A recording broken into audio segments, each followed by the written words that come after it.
So now it is recording. So please, the floor is yours, Melis. Good morning, everyone. I hope you've had a nice Saturday morning. I am struggling here with my screen sharing right now. For some reason, can you see it on full screen or is it? For me, it okay, shows. now. Yeah, now it's full screen. Okay, thank you. It's always a challenge, a bit of excitement. But it's nice to be here. Thank you for the invitation. As I've been already introduced, my name is Melis and I'm working for Mieli Mental Health Organization in Finland. And I will be talking today a bit about our organization, what our organization does, and how we define mental health and well-being. Then we're going to look a bit deeper into what actually affects our mental well-being on a day-to-day basis. And since we've had a very extraordinary and stressful past years behind, I'm also going to mention how pandemic Corona-19 virus has affected our mental well-being. And actually it would be nice, we are a small group, if you would also join in the discussion at that point. Then I'll throw in that question for you, that is it easy to talk about mental health and how we can improve our mental health? Because I hope you do know that mental health can be strengthened and can be improved, just like we can improve our muscles. And we're going to also, at the end, have a look at how we can support someone, a friend or someone close by or a colleague when they're having some challenges in their lives. And last but not the least, I'll just mention a few names, places from where to seek help. I hope these topics are of interest to you and you'll be able to follow my path here. A bit about Mieli. If you haven't yet come across our organization or it's not familiar to you, I'll start with the fact that our organization is the world's oldest nonprofit organization working on promotion of mental health and prevention of mental health problems. I don't know if anyone of you knows the right answer, but our organization will turn 125 years old next year. So we've been around for a while. Our headquarters is in Pasila and we have 140 employees and we have more than 3,000 volunteers across Finland. And we have 50 plus member organizations around Finland. And we are also a member of Mental Health Europe, which is another umbrella organization. We are sort of an umbrella organization ourselves, and there are 4 umbrella organizations working on mental health matters in Finland. What makes us different from others is that we work on promotion of mental health, raising awareness on mental health, making sure that nobody is left alone during crisis time, and everybody has the skills to improve their own mental health. We work on prevention of mental health problems, and we provide crisis support. We see providing crisis support as a prevention of bigger mental health problems so that they don't escalate. So often a lot of people mix what we do. So this is why I want to highlight to you all that we do not work on rehabilitation. There are other organizations and also another umbrella organization who focuses on the rehabilitation part. That's not what we focus on. Our target group per se is everybody, because without mental health, we cannot really talk about health. And we do not provide long-term therapies. We are not a public sector. We are a non-profit and non-governmental organization, and we do not provide psychiatric treatment either. Instead, We raise awareness on mental health matters from toddlers, from daycare uh, age to seniors and everything in between. Women, men, teenagers, young people, young adults, mothers, fathers, couples, grandparents, they're all our target group, not to mention, of course, workplaces, even municipalities, schools, and other professionals. We do train professionals, and we also provide to anybody who is interested in mental health matters, mental health first aid courses. Typically the first aid is given to those people, or actually everybody should get the first aid courses in general, when you encounter an accident, for example, or when you see someone who faints all of a sudden, that everybody has like the first skills to react, what to do. So we don't expect people to be doctors or nurses or any other medical uh, professions, but that people know how to react and how to help. What is the first aid to do when you see someone who needs help? The same applies also to mental health. When you see someone going through difficult times, when you see someone feeling low, someone who is distressed, someone who is having anxiety or panic attacks, or is depressed, as a person witnessing that, what you can do. Those are the things you get from our mental health first aid courses. As I said, we have more than 3,000 volunteers, so we work closely with them and we support them in every step. We also offer crisis support. And what we mean by crisis is whatever the person going through that defines it. It can be a crisis like a death in the family, something unexpected. And usually crisis is something unexpected that you haven't been prepared to. Or being fired, losing job, or moving from one place to another, all can cause and trigger crisis in one's life. But also sometimes, loneliness or like a long-term loneliness can trigger a moment of crisis. And we want to be there when someone is going through that peak moment in their lives, because nobody is supposed to be alone.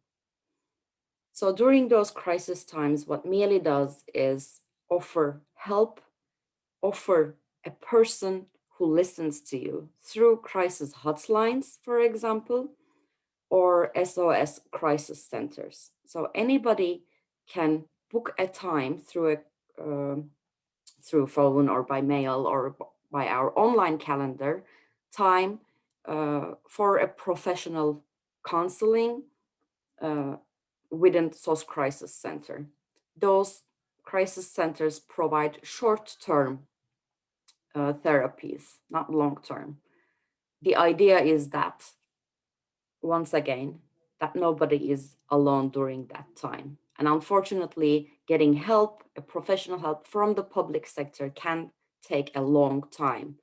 And while you are waiting to get that professional help from the public sector, we offer that help in between. We also coordinate in Mieli the Suicide Prevention Center. We are also part of and are coordinating Sekasin chat, which is a chat program helping young adults and teenagers. And it also has a Discord, which is its own universe. We have there both professionals and volunteers answering young adults and teenagers' questions on any matters, really. We are also part of Victim Support Center Finland, together with several other organizations.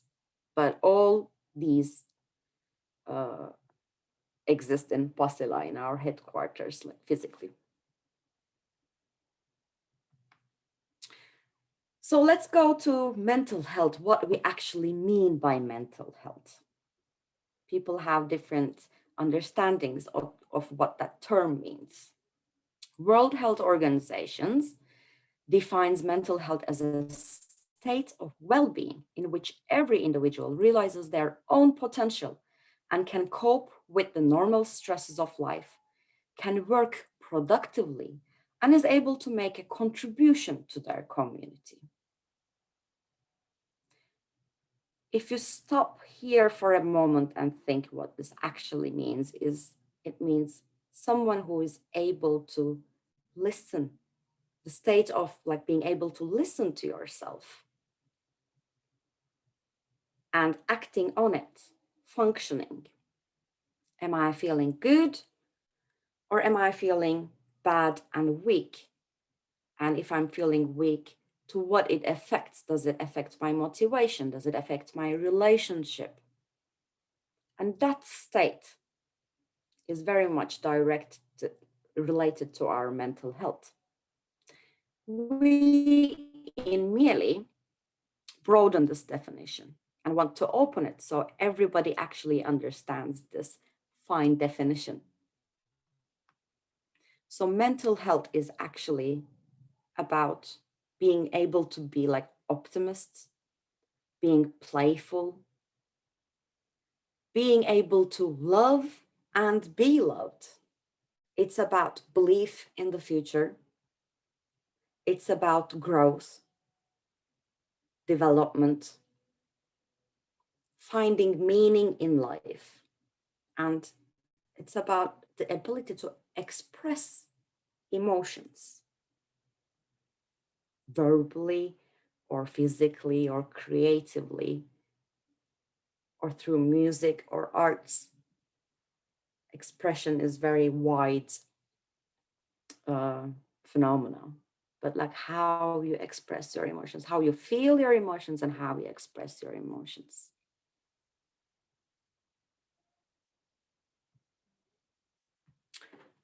And when you think about it, you know, if one falls down from a tree and breaks the bones in the arm, it needs time to heal. And it's visible to outside, right? When you see someone's arm in a cast, you do ask, oh, what happened? And how are you feeling? And first you go to a professional doctor, they x-ray it, they see there's a broken bone, you have it on the cast, you need time for it to heal. And once the cast is taken out, you realize your muscles have weakened and then you have to strengthen it. This is easy to comprehend when we're talking about physical health. But when we're talking about mental health, for some reason, it's a bit more tricky. When you see someone, a friend, you don't necessarily know, for example, if they have a broken heart or they're feeling not so good. They're having difficulties in sleeping or they've lost their appetite, for example, due to some sad event in their lives. Like with a broken arm, we should actually ask always, how are you?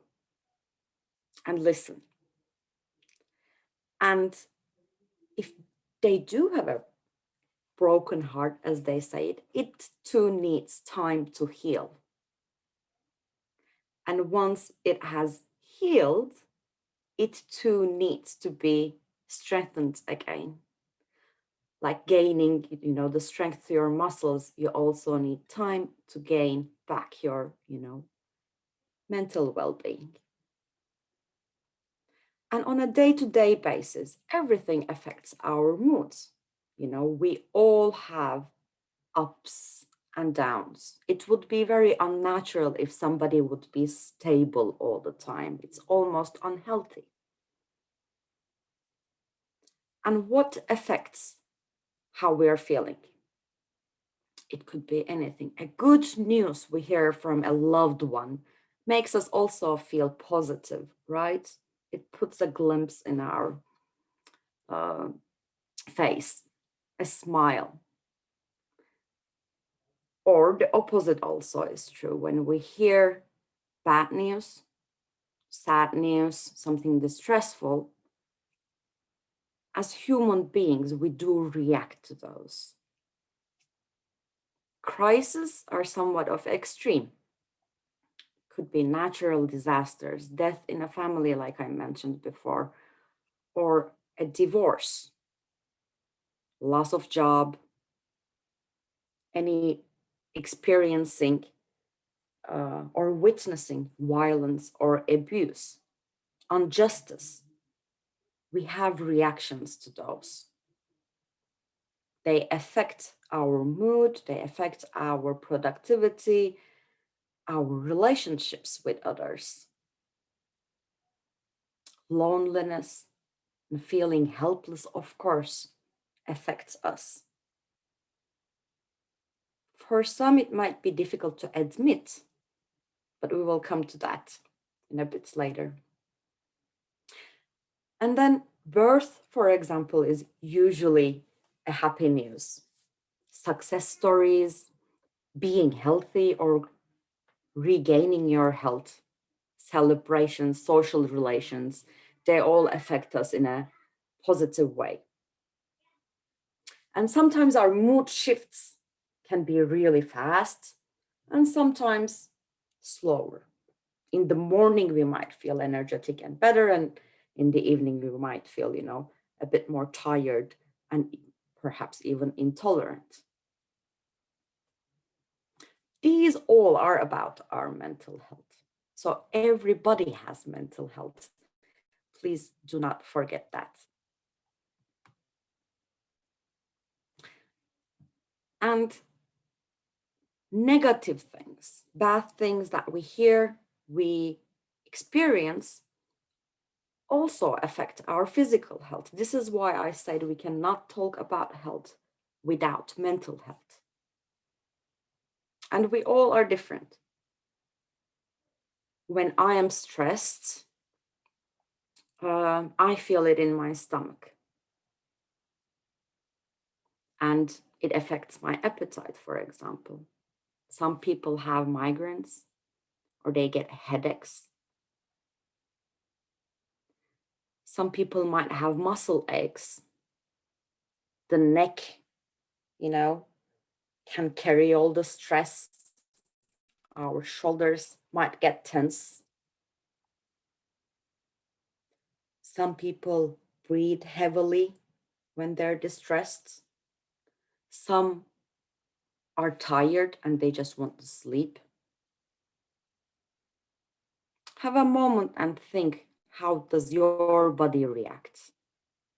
Does your heart start bumping faster when you hear something negative, when you see injustice, when you hear about an, a bad event, basically, or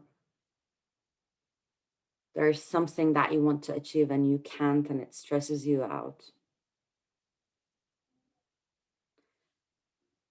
Being or like having mental health and the feeling of mental well-being is also means the communication between your physical body and your mental state. That you're able to realize those physical symptoms that your body is actually trying to tell you that you need to do something or you need to pause and concentrate on yourself and not rush.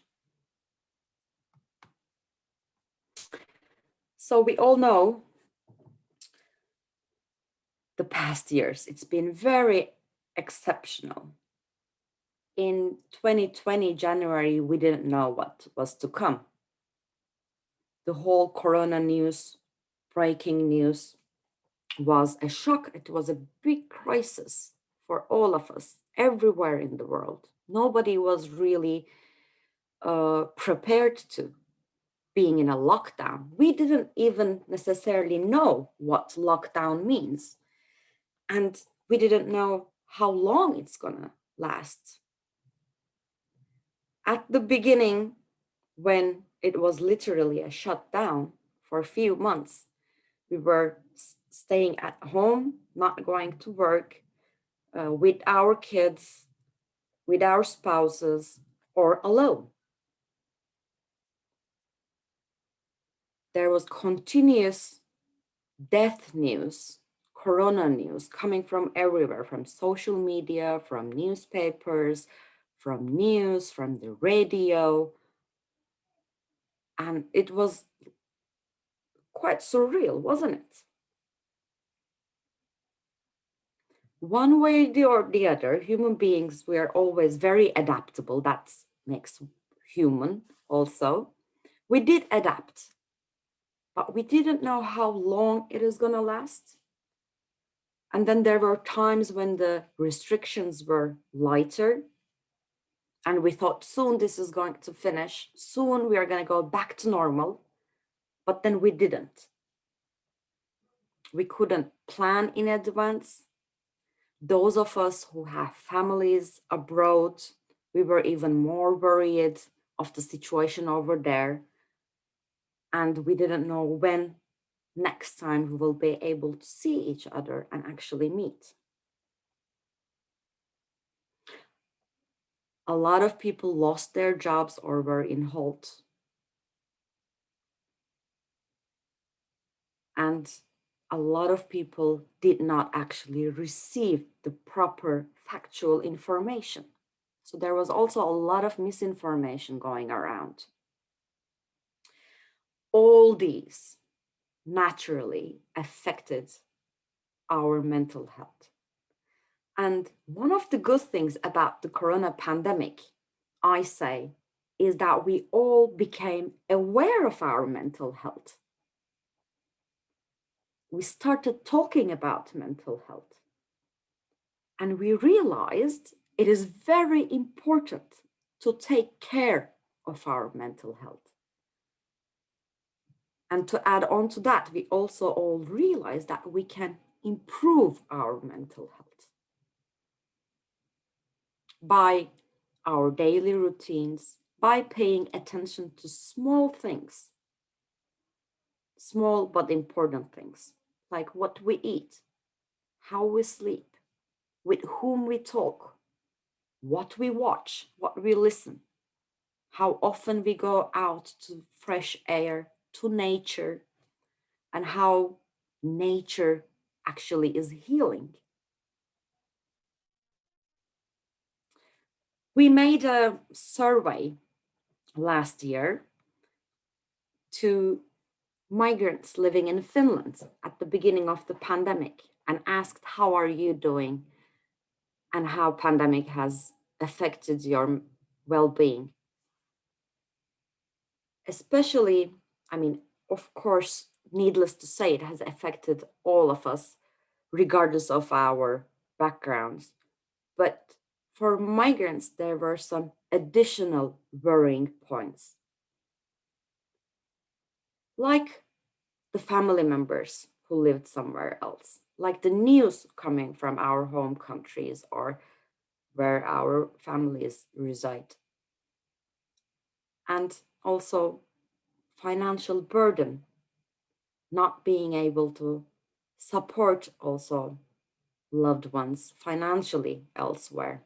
They were all additional worrying factors for migrants. And not being able to travel and not knowing when we will see next.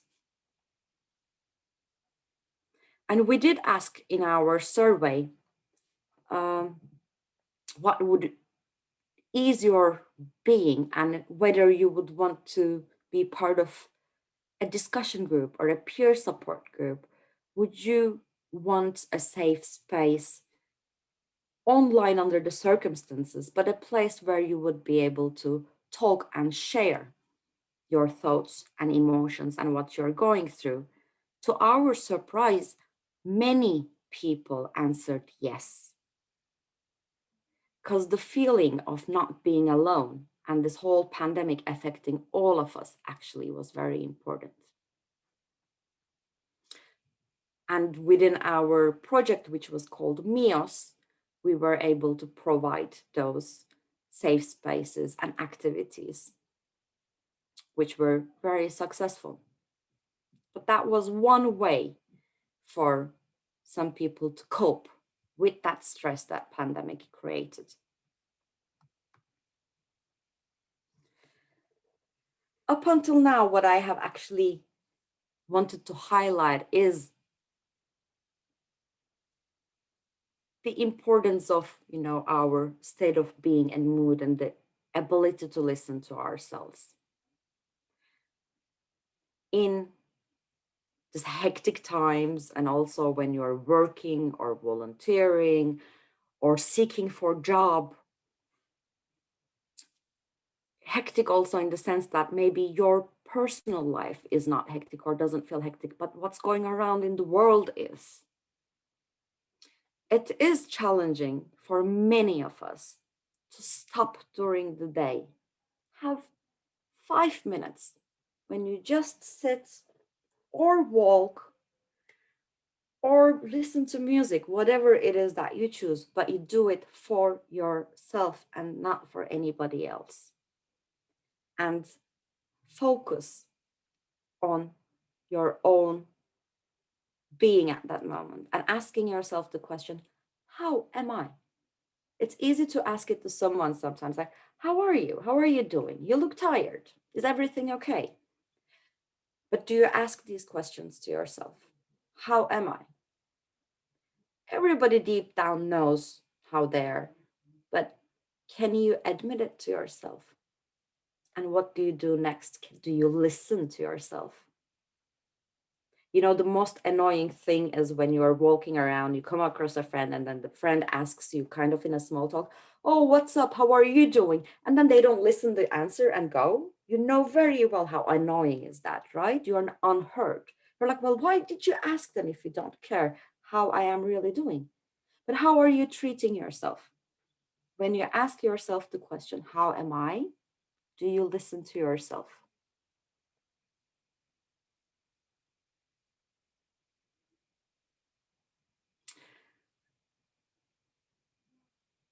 And think for a second, how many people do you have in your life that you can talk with, that listens to you, and you also are happy to listen? We do not need that many people after all in our lives, in the sense that, like, with whom we can share really what's on our mind, what we are going through. But we all need more than one person. And that's called also our, security net.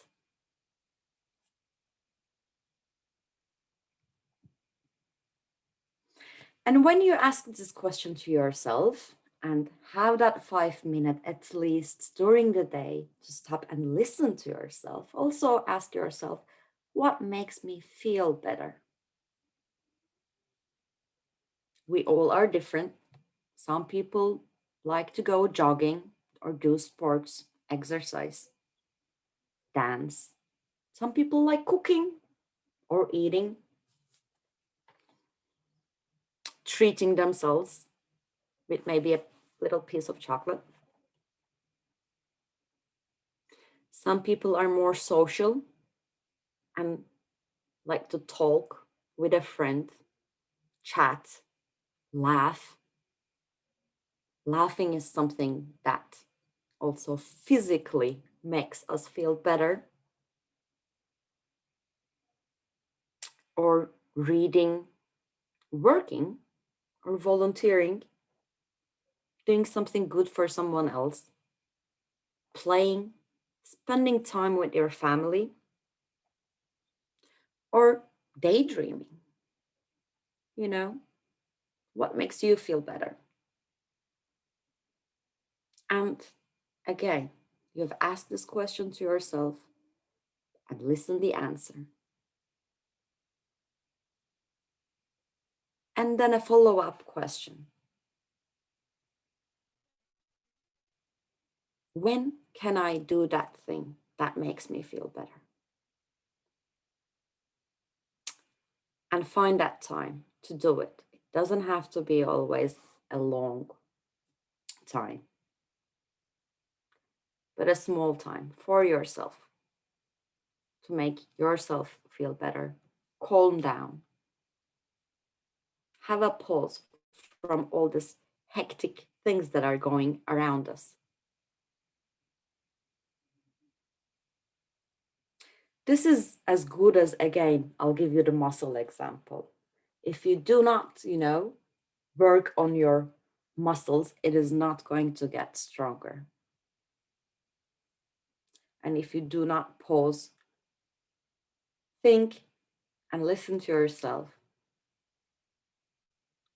your mental health is also not going to get stronger or better. And it's not easy to always talk about how we are doing, right? Not to mention if we use the term mental health. I am Turkish and Finnish, and I'm bilingual. And in Turkish language, it is quite difficult to find actually an exact translation of mental health.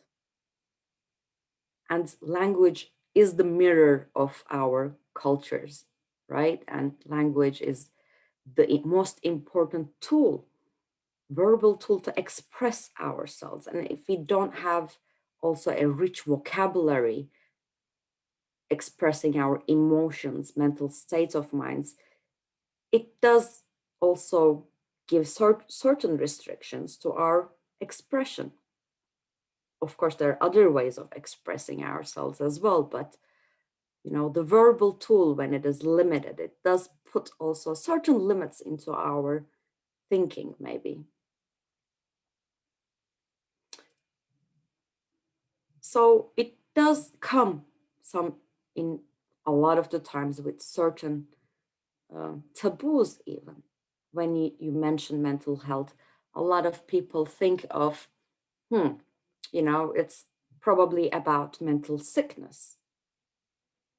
For those people who are maybe in the hospital, they're hospitalized, or those people who, use medication and seek psychiatric therapies. Yes, those are all about mental health, but this is not all. We all have mental health. It is also difficult to talk about mental health with strangers, let's say, or with a group of people, because you think it's something too personal.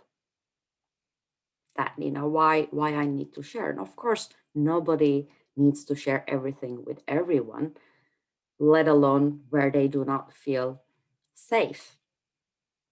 But it's nothing to be ashamed of, because like I said at the beginning, we all have ups and downs. And every little thing affects our moods during the day, even. Some people think showing weakness is a bad sign, or being vulnerable is, weakness. No, it's being human, and it's the ability to listen to yourself. Some are afraid of reactions or being misunderstood, or maybe in a working environment, they think they're going to get fired, which is actually true, unfortunately, in certain contexts, in some certain countries, in certain societies. But no, it's your right in Finland not to feel okay. And even if necessary, pause your working life, get a sick leave, because you're not feeling okay, because it affects your productivity, it affects your motivation. You need a time out when you're feeling low and bad or depressed. These shouldn't be topics of shame. And in Finland, even several years ago, not too far away from here, it was a taboo here too. In all families, there were people who were having more challenges than others, mental well-being wise, but it was kept as like a family matter and like a shh matter.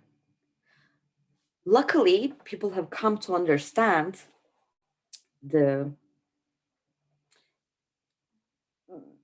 I don't want to say stupidity of that, but the unnecessity of this approach. Because the more we share, the more burden we actually give, and the lighter our feelings become in a positive way. And publicly, there's been more talks about mental health. People have also, like celebrity people, have come around and shared their stories themselves, like how they were burnout, for example, but came over that. So the more it became a topic of public conversation, the more people also realize that it's again okay to be vulnerable and to have reactions to things that are happening around us. Unfortunately, all this public talks that are increasing do not necessarily reach everybody living in Finland. It's not necessarily accessible, especially those who do not speak Finnish or Swedish, do not encounter these public conversations, and the understanding of mental health that they have do not change. The Finnish society's understanding is changing, and it's helping.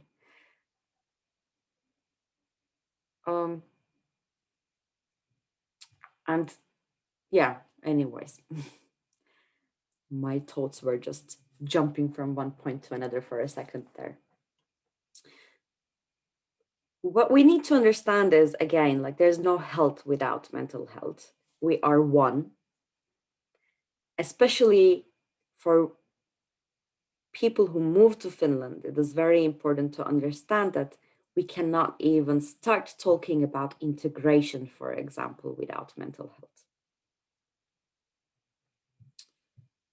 Because if you're not feeling okay, you're not going to have the motivation to extend your network, to go out there and meet people, let alone to sit down and try to learn a new language or seek for work. First, you need to believe in yourself, have the motivation. And for that, you need to feel optimistic, which, like I said at the very beginning, is part of a very important part of mental health. And never forget, mental health is a universal right.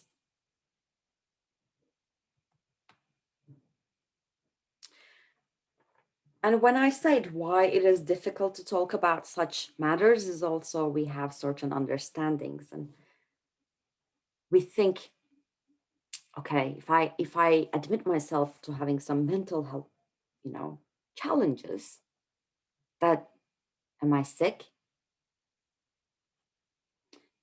The fact is, like, poor mental health is something different than mental illness. And poor mental health, almost everybody in their lifetime experiences poor mental health.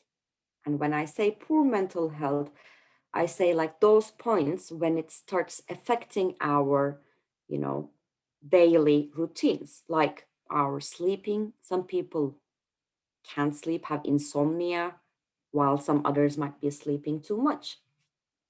It does affect our eating habits, exercising, emotions. We might feel, angry, frustrated, stressed, sad. So it kind of like lasts, these effects do, when they last slightly longer, then we have poor mental health. And half of all the people in Finland experience mental health disorders in their lifetime. And by disorders, I mean things that can also be diagnosed, like depression, stress, anxiety, panic attacks. But the illness is actually very, very minority. In their lifetime, only 3% of Finns experience mental illness. So we should broaden our understanding of what we're really talking about when we're talking about mental health.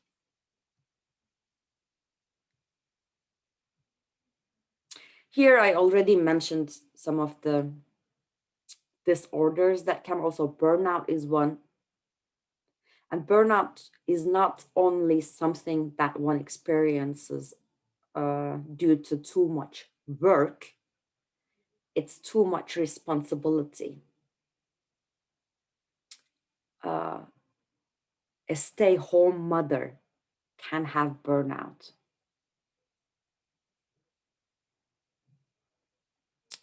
And grief also, a loss of death, is a lasting period. And it's also diagnosed. And luckily, there are also, I will go to these basic things that strengthen our mental health and also coping strategies. But there are also, medicine actually to ease our stress. And sometimes that helps.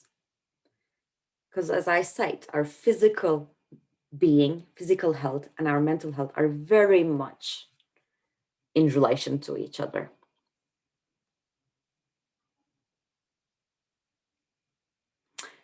So let's talk about also a bit about coping strategies. What do we do when, excuse my language, but I want to say shit hits the fan? How do we cope? How do we overcome? Maybe at that moment, life might seem really dark, and then we might lose the trust in ourselves that, okay, this is something now I'm not sure if I can live with or if I can overcome. This is too heavy now. This is really feels heavy on me. And during the pandemic, we've had a lot of times and news and losses when we felt that way, or like some of us did at least.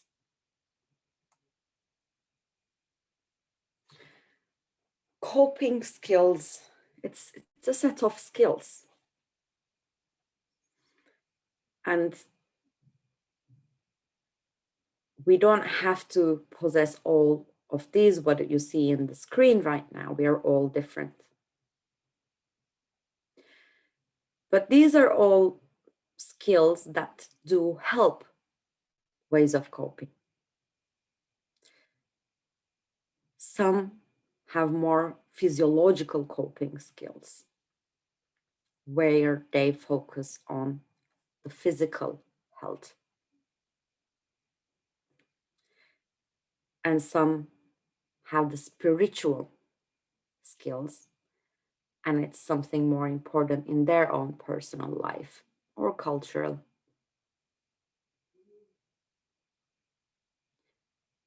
Religion, certain rituals are part of the spiritual practices and routines. Some people seek information and it eases their way. The more they know, the better they feel about controlling things or accepting the fact that they cannot control certain things. Being organized, making plans helps some more than others. And some are creative, artistic, and they do explore new ways to act and express. Music, art, theater, dance might be ways, or they all offer ways also to cope with. when all the walls are, coming down, a soothing music is, it affects also your heartbeat, your breathing, that actually calms you. It's also scientifically proven how much it feeds you. It's kind of like a vitamins to your soul. And one shouldn't be afraid of expressing emotions, crying, laughing, jumping, when you're really happy, up and down. These are all ways of expressing emotions. Or when you're really angry, don't keep it to yourself. Show it, express it. Now we live in Finland, go to the forest and shout loud. Or meet up with friends or talk with friends. I mean, this Corona times also, like, we are probably all tired and bored of all these Teams meetings and Zoom meetings and talking to the screen and not really seeing mimics and emotions of the people, but like talking to the screen. But it was a tool. It actually brought closer people in one way, especially across borders.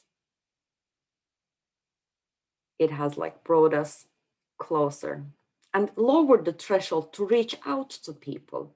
I think that's one of the positive aspects of Corona as well. That we maybe have like more tools to reach out now with this, as they say, the tech jump that we've experienced the past 1.5 years.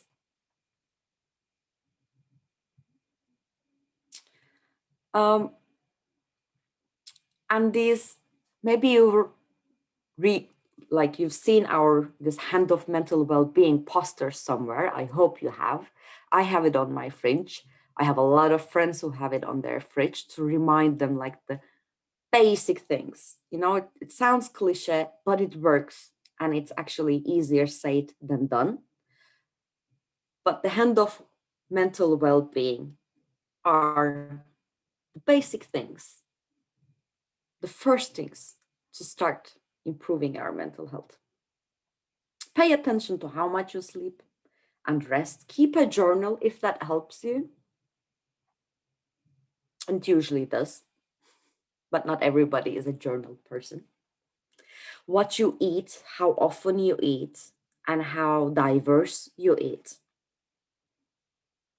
Because, we all know that fruits have vitamins, and vitamins actually give us, energy, and they build our resistance. Certain foods, carbohydrates, if you eat too much of it, you feel tired. And certain foods are easier to digest than others.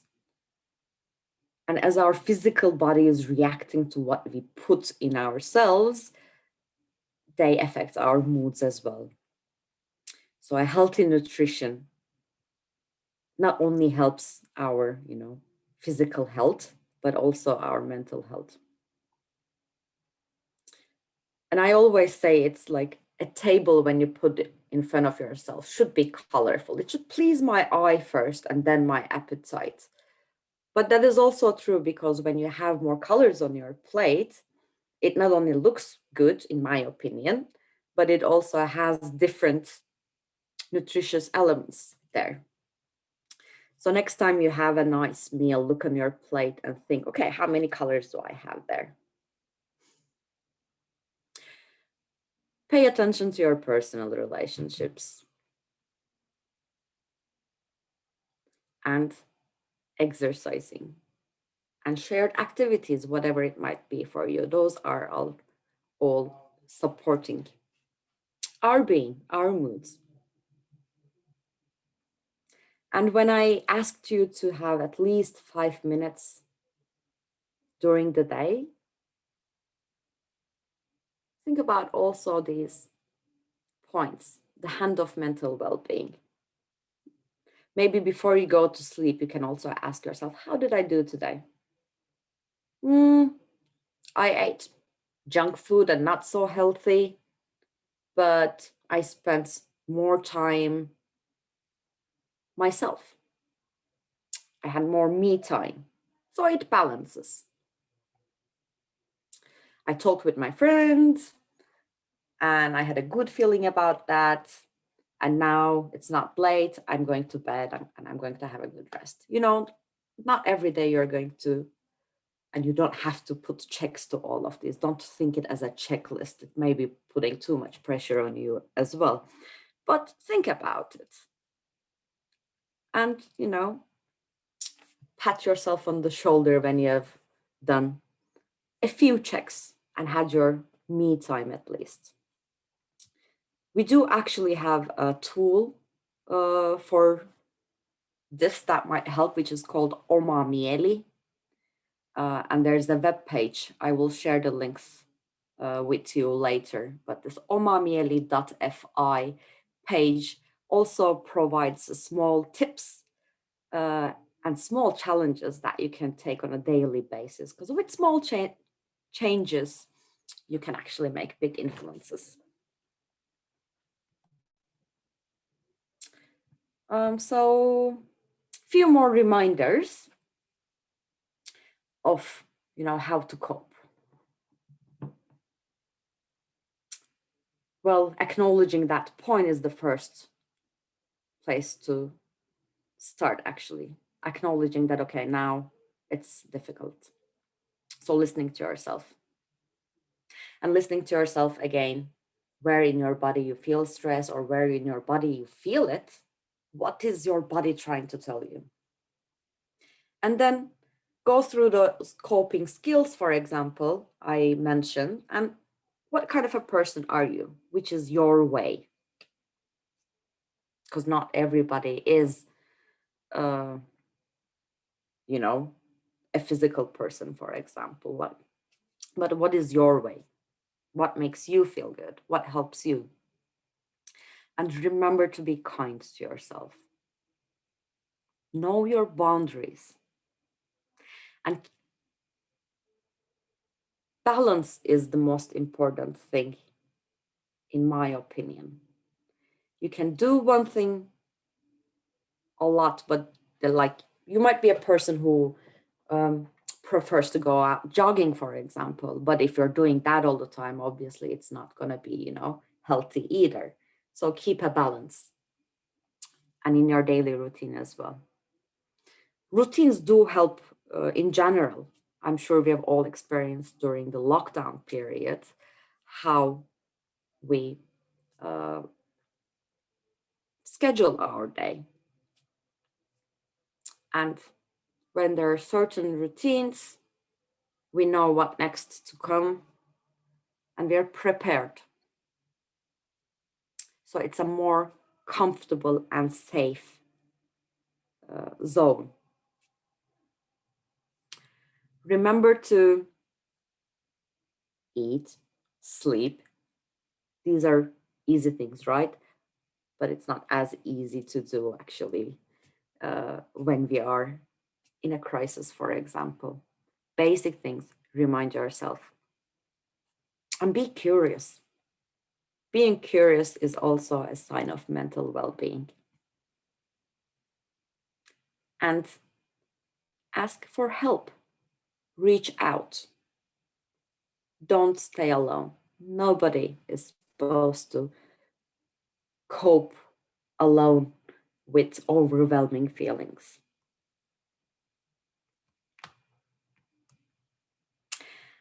And what do you do when you see a friend in crisis or distressed or depressed? You know, as easy as it sounds, again, the question, how are you, is actually the first thing.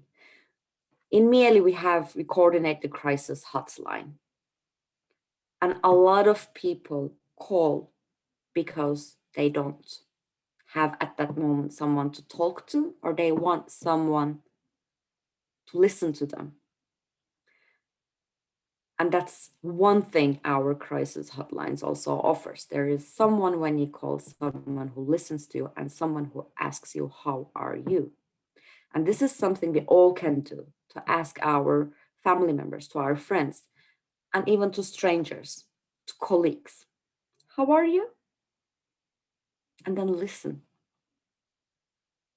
I already mentioned or reminded that, we feel ourselves really uh, bad if somebody asks us and doesn't listen.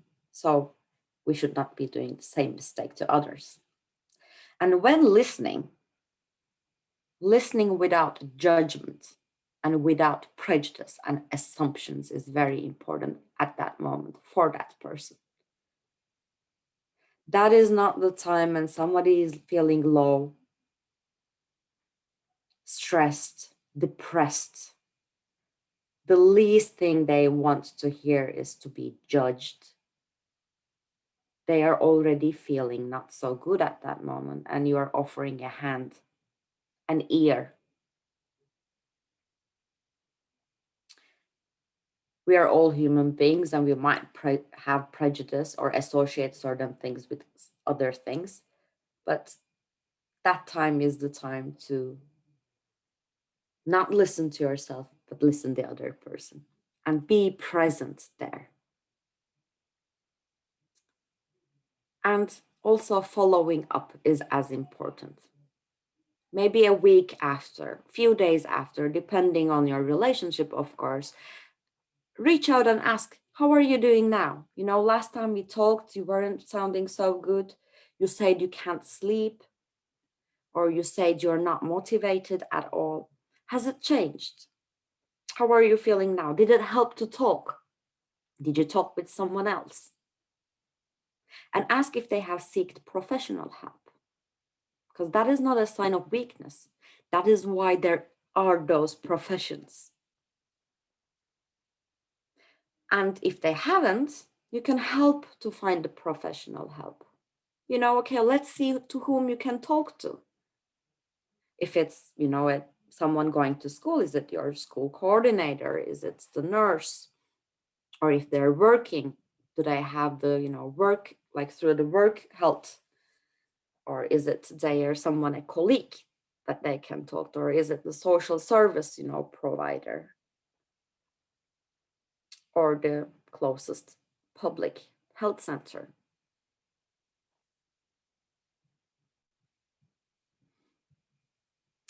I have listed here just some of those places where you or someone can get help. The local public health centers are, they're supposed to be the closest places that you go and seek help to. And it is very important that you go there and you mention. And even though, and sadly, then the psychologist or the psychiatric or the doctor help might not come immediately, you will be there in the system and you will get it and do demand it. Or the work health, if you're working, if you're employed. Private health services, I have misspelled it there, obviously, but if you have the means, or the social service support, ask. If you do not know who to go to, ask, who can I go to? Who can I talk to? There are a lot of people who do not speak Finnish, who do not speak Swedish, and want to reach out for help. And there are places that offer that help too. And there is information, though relatively speaking, less, but the information does exist. It is important to find out that information. And that is also why there are these projects and non-governmental organizations that are there for you to help. None of us are obliged to know all the information, but that is why, for example, also Moniheli or Amal like organizations do. They're the bridges for you to find that right information. And all those activities, be it volunteer activities, get together activities, you know, even it might be watching a movie, these activities do help our mood. We feel belonging to some place. We feel being part of a community. And then it is more meaningful, right? When we share things. Mies Sakit is one of the organizations. There are several. I've just written one example here, especially for men. They help men work with and for men mainly. And Monica Neisset is one of the organizations among many, again, offering help to women. FinFami is one umbrella organization that also works in the mental health sector that supports family members who have, you know, within their family someone is going through mental challenges or might even have mental illness. They offer help to those family members or friends, closed ones, of course. And then our organization, Mieli, of course. Our Finnish crisis hotline is 24/7. And there's also a Swedish one and an Arabic one that also answers in English. Their working hours are slightly more limited. It's not 24/7, but you can find also the informations from our web pages, like what time it is. But SOS crisis centers, for example, are places that you can easily, with low threshold, book time. They don't cost anything, and you don't need like a doctor's approval to call and book a time for them. It is you who decides that, okay, now I need help. I want someone to talk to, and I can call to SOS crisis center, for example. And there, again, without payment, also translation services are offered. So if you want to talk in your mother tongue, you can do that. And talking about emotions and talking about mental health in your mother tongue is more easy, and it's more helpful to actually share things in your mother tongue. And you don't have to, you know, think about another language, which at that moment might be feeling also another stress factor and might feel overwhelmed. I can leave these also links later with you so you can explore more. I do wish this was like a time for you to stop and think about mental health and about how you're doing and what kind of a coper you are. So I do appreciate that my talk, or I appreciate like the invitation, and I hope my small presentation did give you some tools, and if nothing, then the time for you to think about these things. And then later you can explore in your own time some of the videos we have and some of the web pages like Oma Mieli that I already mentioned that gives these small tips for you to maybe try to. And some other also links where you can get some relaxation techniques, some breathing exercises, for example, that might, you know, calm you down when you need it. And also this power journal is one of our, you know, very physical, literal journals that help you keep track of, you know, how you're doing, and maybe that 5 minutes of your time when you sit down and it's not easy for you to think, like that journal provides you the certain angles and questions that help you to listen to yourself. So I think that is it from me. And my name is Melis once again, and you can reach out to me by email. It's melis.ari@mieli.fi. If you have any questions, I'm happy to help them or at least guide you to right places. Thank you. And perhaps now we can stop the videos and have like a more private conversation Actually, there is one question waiting, Shoot. but she said it's okay to be recorded, so we'll keep it on for the Okay. moment. Okay, please. Hi, Melis. How are Hello. you? Good. I'm glad to It's see you nice to again. see you. Always. Yeah, At least I have to Zoom. be in the shower. It's more quiet here. My son is all over the place outside, so You're having I your me decided to ask time. her. Yes, I'm having my me time.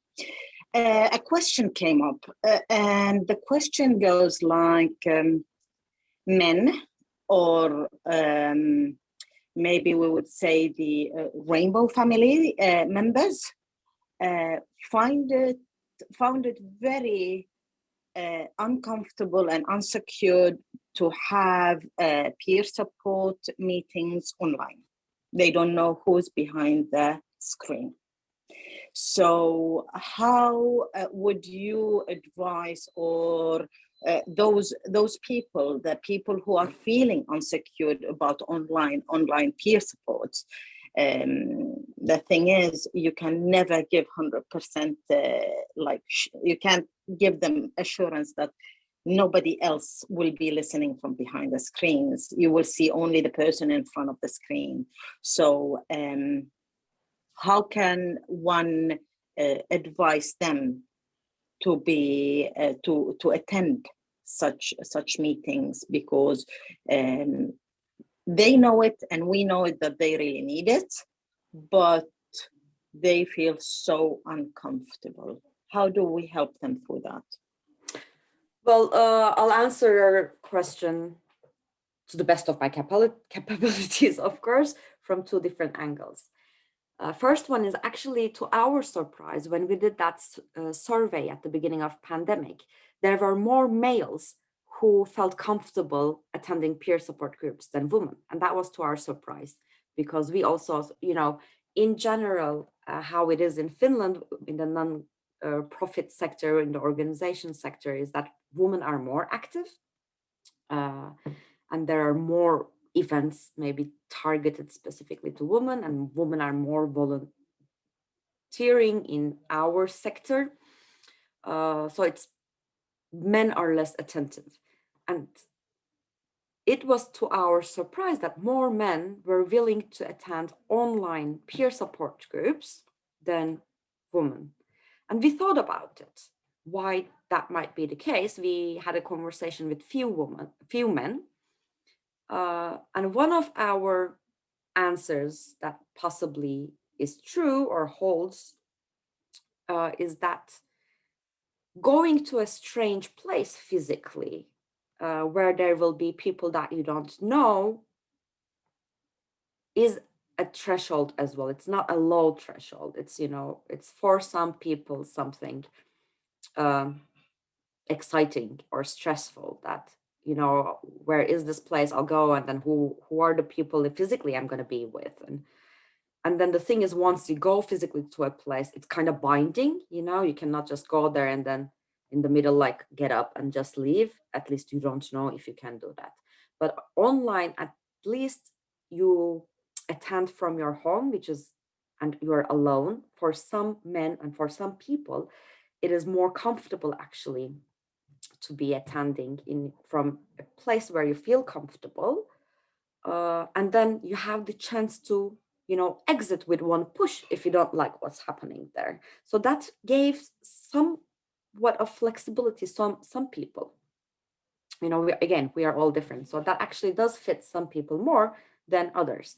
But then the feeling of insecurity with all these, of course, like cyber attacks, the private information leaks that we have heard, it's a relative worry to have that. So what I would suggest is attend to those peer support groups that are organized by trustworthy, credible organizations that make sure the safety is guaranteed. And always, if you have doubts, ask before you register, or once you register to the organizer, how do you make sure that this is a safe space? And where is my information going to be? And where is my information going to be restored? When you have credible, trustworthy organizations having these, they will have to be kept credible and accountable of what they promise. A bunch of men or women, whatever, coming together and sharing emotions, talking about private things is absolutely nice gatherings. It helps, but not for every content. Because those worries that you mentioned are very valid. So those who go through that, I would suggest that they reach out to the organizer and choose an organizer that is, credible. And small group sessions work better than larger ones. And often there's also like, you can attend anonymously. In some groups you can attend anonymously, so that might work as well. And if they're not anonymous, then you have the right to ask from the organizer kind of an agreement. So I think these are good to keep in mind. Thank you so much. Thank you. Thank you for the question and the answer. I really found the whole topic very interesting, and it. Can I ask if other attendees, they don't have to, but are we still recording? Yes, we are still. Yes, okay, we I'm are not going to ask. Okay, then I'm not going to ask. Okay. I can stop it for a while. Let's stop it for a while. Okay, 1 second. Yeah. Yeah, okay. So yes, the topic hitting home, I'm sure you're right, and I hope you're right, that it would hit some nerve to most people. I particularly, like, it stopped me when you said that, ask yourself, give yourself just 5 minutes. Like, life is sometimes so busy. You have too many things going on, and like you might have like challenges in many different areas of your life, and when you like combine them together, you like kind of like prioritize. That's like opposite of prioritizing, because the most important thing might actually be the one that you should let go first, kind of.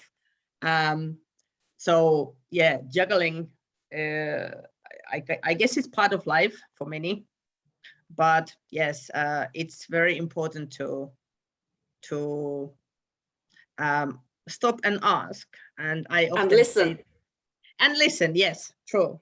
And I often say that it's so important to know yourself and get to know yourself. Many people, when they're teenagers, when they're children and teenagers, young adults, when they're growing up and getting older, and people change. Your opinions might change also. So you might have to stop and get to know yourself again. It's a journey. It is a journey, definitely. Yes. It's the most exciting journey. It's a journey you cannot run away from. True, definitely. And yes. it's an inevitable journey. Yes, you can't hide. You can't hide it, and it goes on. It's good to get to know that path. And it's good to realize that you can't escape. But I think this escaping is what people tend to do a lot, including it's the most difficult journey yes. as well. Yes. Would anybody have any other questions now? You can also put it to the chat. And or comments. Yes. But at the moment, no. This I can give one comment fast. Okay. Coming. I'm for people who like don't know. I'm half Finnish and half Kuwaiti, so I'm like Melis, a bilingual, multilingual, and quite intercultural. But then I come to my husband, who was living in his country, Bahrain, for many years. He was a public figure. He was such a successful person. And we had to make the choice if I would come back, if we would move back to Finland after our son's birth. And we decided that we will, because for the sake of kids. And what happened, my husband, who has been a very active and happy person, was for the first time shocked in his life with the culture shock, loss of family. They're too far, so it is feeling of loneliness, the darkness, and he experienced his first depression. And what we decided to do after that, or he decided, was to take actually the first aid course from Mieli, so the mental first aid, and it opened up a lot. He also now is advocate and talking about these such things, that experiences. So I did see the difficulties of how some people are considered weak if they go through an illness or difficulty or any kind of problem. And it is so upsetting when we think like falling down from a tree and breaking an arm is an okay thing to happen. But for somebody to get hurt from the inside is considered weakness, but it's the same thing. The shock, the fall might be even more painful than the fall from a tree. And I was very amazed how when my husband got into that world, how much he realized that some cultures will consider you weak because you sought help, and how much we should talk about this, how much he should explain that to others. And when he we wrote a blog about him in one of the NGO's accounts last year, he had people from home sending him emails and messages saying that, "Oh, I'm so happy you spoke about this, because not many men there, and we have been through the same things." And now he has friends, whenever they go through depression, are calling him. They are asking him, "What did you do? How do you do it? What do you end up fixing? What should I change in my life so I wouldn't go through this?" And it is beautiful that it's like one person can make a change in quite an amount of people. So anybody who goes through these things, they should not be ashamed. They should be proud that they found the solutions, and they should talk about it to make others who are feeling ashamed about it feel less ashamed. It's So that would be empowering. It's empowering exactly. yeah. Thank you for the comment. It's very nice, and it's very important to try and make these like taboo topics more normal, because they are normal and they are part of our lives, everyday lives. And the more you hide it, the more difficult it is to talk about it. But yeah, it's true that many cultures do try to. Even in Finland, it used to be like that. I think it has changed a little bit. Not enough, but little bit at least, that, you weren't supposed to talk about it. You weren't supposed to admit having difficulties or challenges, especially regarding your own mind. So, understandably, it is like a taboo kind of thing, but more so, I think, abroad than in here at the moment, or in certain countries and cultures. I would like to remind everybody to please fill in the questionnaire which I put to the chat. It is a very, very short questionnaire. We need just a little bit feedback from this session. We don't have to stop now. I just wanted to remind everybody before somebody leaves. So that's why I mentioned it now. Well, it's already 12:30. Yeah, it is. As well, but I mean, I've given my contact information. Feel free to reach out. Feel free to reach out when you need it. Anyways, but I'm also happy to, you know, help if I can, and if I don't know, then I'll try to find a person who can. That's the one thing I can promise. Thank you. I hope that many people will see this later on and really take your you know, advice on that. Really, seriously, I hope that. And I thank you again. It was interesting, it was informing, it was very nice. So I hope everybody enjoyed it. And we will see again tomorrow with a new topic about the custody. So thank you, everybody, and fill in the feedback. Thank you, and we'll stay in touch. Thank you. Take care. Bye, all. Have a good weekend. You too. And at least Bye, 5 minutes to yourself. 5 minutes, yes. At least. That's a good start.